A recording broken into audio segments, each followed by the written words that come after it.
Perkenalkan, nama saya Dimitri Lestari. Saat ini saya sedang mengikuti peningkatan kompetensi dalam laboratorium IPA yang diadakan oleh PBGP Jawa Barat. Ya, ikut saya ke laboratorium IPA SMP kami.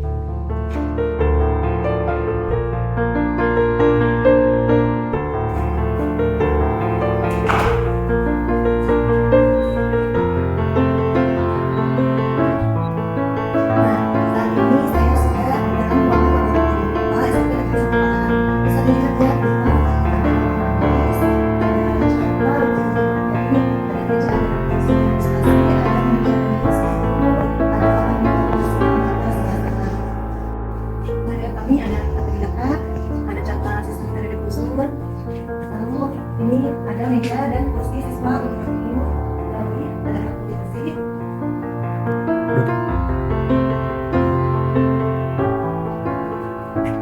Nah, di sini terdapat beberapa lemari. Yang pertama ada lemari alat biologi.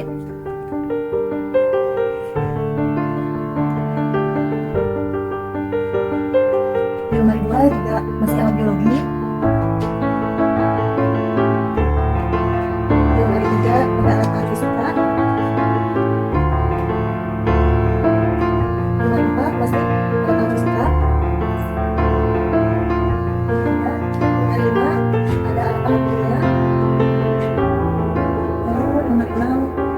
Alat kimia. Nah, di atas lemari terdapat beberapa paket kit gambar data bulan kemarin. Ini masih baru. Lalu di sini di atas lemari 4 dan 5 ada kit fisika, di antaranya kit magnet, kit mekanika, dan kit optik. Nah, di sini juga ada kit pernafasan, ada kit fisika. Ini sengaja disimpan di sini karena ini yang untuk mengambilnya. Ini berfungsi dengan baik.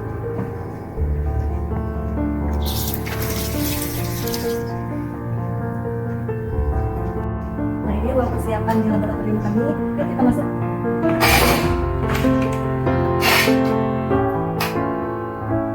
Nah, di sini ada meja persiapan.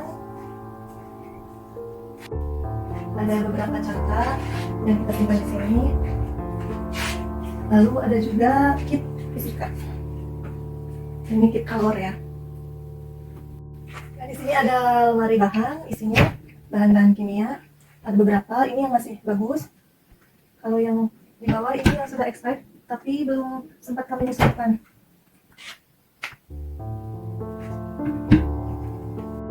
Saat ini saya juga telah melaksanakan kegiatan on-the-job learning atau OJL yang telah dilaksanakan selama 17 hari dari tanggal 24 Juni sampai tanggal 16 Juli.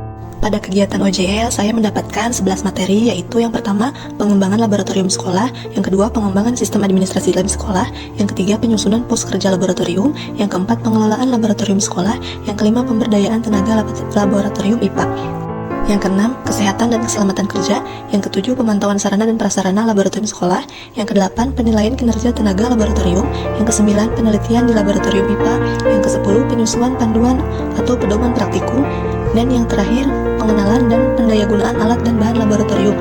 Pada materi pengembangan lab sekolah, saya mengidentifikasi kondisi lab, menganalisis kondisi lab, dan mengidentifikasi SDM yang ada di lab. Saya juga membuat struktur organisasi lab dan rincian tugasnya. Saya juga membuat program kerja laboratorium. Nah, ini ada beberapa dokumentasinya.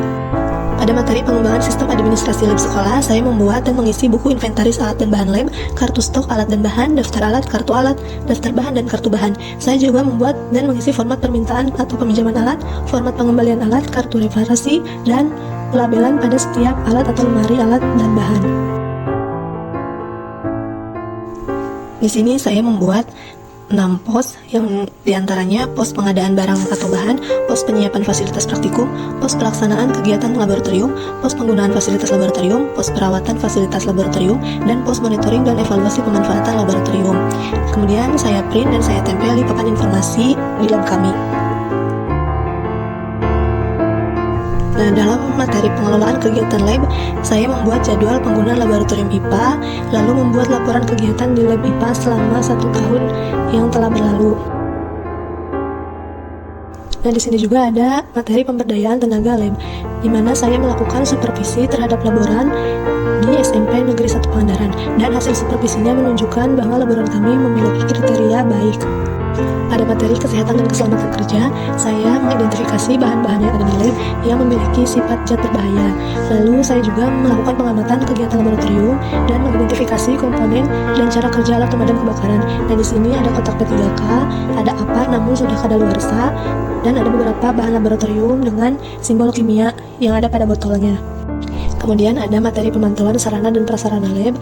Saya diminta melakukan pemantauan alat dan bahan dan pemantauan terhadap bangunan laboratorium. Di sini saya menampilkan beberapa dokumentasi hasil pemantauan saya. Nah, pada materi penilaian kinerja tenaga laboratorium, saya melakukan penilaian terhadap kinerja laboran dengan menggunakan instrumen penilaian yang telah dibuat. Hasil penilaian menunjukkan laboran lab IPA SMP Negeri 1 Pangandaran mendapat kriteria baik. Nah, ini lampiran hasil supervisinya dan dokumentasinya. Kemudian saya juga melakukan penelitian di laboratorium IPA dengan judul uji kadar garam pada sampel air laut pantai Pangandaran. Nah, ada beberapa proses atau tahapan ya. Yang pertama saya mengambil sampel air lautnya, yang kedua menyaring air laut, yang ketiga memanaskan air laut dengan alat bahan-bahan yang ada di laboratorium, yang keempat, nah ini setelah 1 jam lebih air laut habis menguap dan terbentuk kristal garam. Kemudian hasil garam yang terbentuk saya timbang. Nah, ini hasilnya. Lalu saya bungkus ke dalam plastik. Di sini ada 6 sampel air laut ya dari lokasi yang berbeda. Hasil dari penelitian saya, yang pertama, kadar garam yang dihasilkan dari sampel air laut pantai barat Pangandaran lebih besar daripada air laut pantai timur Pangandaran. Nah, karena di pantai timur itu dekat dengan muara ya, jadi kadar garamnya itu lebih kecil. Lalu hasil yang kedua, rata-rata kadar garam air laut pantai Pangandaran sebesar 3,3%, lebih kecil dari rata-rata kadar garam air laut yang ada di dunia, yaitu 3,5%. Nah, pada materi selanjutnya ada penyusunan panduan praktikum. Di sini saya membuat LKPD yang berbentuk eksperimen dan LKPD non eksperimen. LKPD eksperimen ini saya membuat praktikum kimia tentang pemisahan campuran dengan metode sublimasi, sedangkan untuk LKPD non eksperimen itu tentang materi sistem organ pada manusia. Materi terakhir yaitu pengenalan dan pendayagunaan alat dan bahan laboratorium, di mana dibagi menjadi 3 bidang studi. IPA yang pertama pengenalan alat dan bahan praktikum kimia, lalu untuk bidang fisika dan untuk bidang biologi. Di sini saya melakukan masing-masing praktikum yang kemudian saya membuat videonya lalu diunggah ke YouTube dan diupload linknya pada LMS. Lalu ini ada beberapa dokumentasi saat OJL melalui virtual ya, melalui Zoom meeting dan Google Meet. Setelah saya mengikuti kegiatan OJL dengan peningkatan kompetensi kepala laboratorium ini, saya mendapatkan banyak sekali pengetahuan dan pengalaman, terutama dalam melaksanakan penataan laboratorium, pembuatan administrasi laboratorium, dan juga pendayagunaan alat dan bahan laboratorium, sehingga laboratorium di sekolah kami menjadi lebih rapi, lebih tertata, lebih bersih, aman, dan lebih memudahkan kami dalam melakukan bimbingan juga siswa ketika akan melaksanakan praktikum dalam penyiapan alat dan bahan yang dibutuhkan. Assalamualaikum warahmatullahi wabarakatuh. Nama saya Haya Fauzia, saya adalah guru IPA di SMPN 1 Pangandaran. Sejak Ibu Dini mengikuti kegiatan Diklat Kepala Laboratorium, banyak sekali perubahan positif yang berdampak baik bagi sekolah maupun bagi siswa. Di antaranya, untuk penyusunan alat di laboratorium IPA itu menjadi lebih tertata, lebih terstruktur dan terkelompokkan dengan baik, sehingga memudahkan siswa untuk melakukan praktikum karena pengambilan dan penyimpanan alat menjadi lebih mudah. Selain itu, administrasi pun menjadi lebih rapih, lengkap, dan tersusun dengan baik. Semangat terus untuk Ibu Dini. Assalamualaikum warahmatullahi wabarakatuh. Perkenalkan, saya Canetur dari kelas 9G. Ingin menyampaikan bahwa sejak Ibu Dini mengikuti kegiatan BPGMT Jawa Barat sebagai Ketua Lab Laboratorium IPA SMP Negeri 1 Pangandaran, laboratorium IPA kami menjadi tertata, rapi, bersih, dan nyaman, sehingga alat-alat yang kami butuhkan untuk praktikum sudah tersedia dan ada. Terima kasih. Assalamualaikum warahmatullahi wabarakatuh. Saya ingin mengucapkan banyak-banyak terima kasih kepada PBGP Provinsi Jawa Barat yang telah mengadakan kegiatan diklat ini yang bekerjasama dengan Dinas Pendidikan Kabupaten Pangandaran. Ucapan terima kasih juga saya sampaikan kepada Bapak Kepala Sekolah, para Wakasek, para rekan guru, dan para siswa yang telah selama kegiatan diklat ini berlangsung.